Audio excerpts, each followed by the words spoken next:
আয়তনে খুব ছোট্ট একটি দেশ, বিপুল সংখ্যক মানুষের বসবাস এখানে, কিন্তু আল্লাহ সুবহানাহু ওয়া তাআলা এই দেশে প্রচুর উপাদান দিয়েছেন।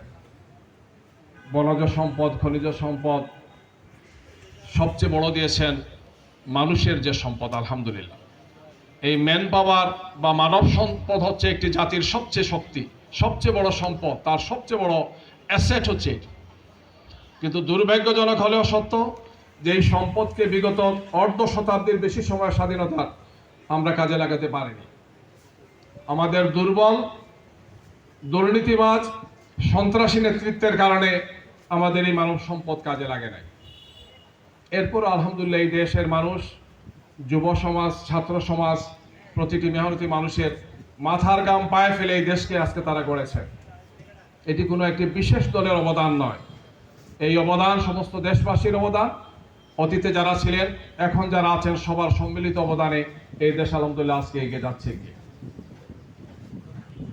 আমরা এই আন্দোলন এবং সংগ্রাম নিয়ে আমাদের নেতৃবৃন্দ কথা বলেছেন, আমি খুব বেশি কথা এখানে বাড়াতে চাই না। শুধু আমাদের প্রত্যাশা হচ্ছে এটাই, এখন যারা দায়িত্ব নিয়েছেন, অন্তর্বর্তীকালীন সরকার যারা দায়িত্ব নিয়েছেন, জনগণের সম্মিলিত মতামতের ভিত্তিতে তারা দায়িত্ব নিয়েছেন। দেশবাসীর সমর্থন তাদের প্রতি আছে। তাদের দায়িত্ব অনেক বড়, অনেক বড় এবং বিশাল বিপুল দায়িত্ব তাদের উপর। দেশের সামগ্রিক ব্যবস্থাপনাকে একটি সুন্দর, সুষ্ঠু রাজনৈতিক পরিস্থিতি তারা সুন্দর করে এখানে নির্মাণ করবে, প্রয়োজনীয় সংস্কার করবে এবং দ্রুততম সময়ের মধ্যে একটি নির্বাচিত সরকারের হাতে তারা এই দায়িত্ব তুলে দেবেন। এটি আজকে দেশবাসীর প্রত্যাশা।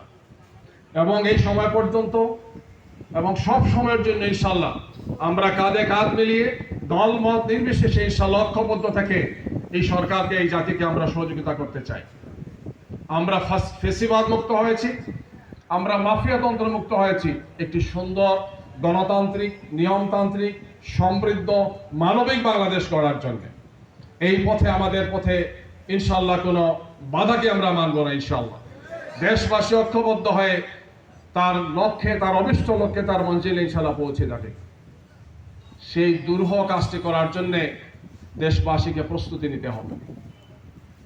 আমরা যা হারিয়েছি, আমাদের সামনে যে পথ, আমাদের আরো বেশি কুরবানির মাধ্যমে আমাদের সেই অর্জনকে টেকসই অর্জনে পরিণত করতে হবে।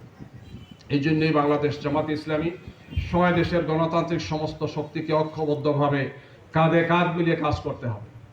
আজকের এই সম্মেলন এই কারণে ডাকা হয়েছে, এটি কোনো রাজনৈতিক জনসভা নয়।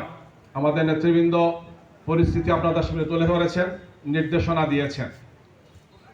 একটি জাতি গড়ার জন্যে, একটি সমৃদ্ধ বাংলাদেশ গড়ার জন্যে, একটি নিয়মতান্ত্রিক বাংলাদেশ গড়ার জন্যে, একটি ক্ষুধা, দারিদ্র্যমুক্ত, সন্ত্রাসমুক্ত, গুমমুক্ত একটি বাংলাদেশ গড়ার জন্যে এই দেশবাসীর অনেক বড় দায়িত্ব রয়েছে।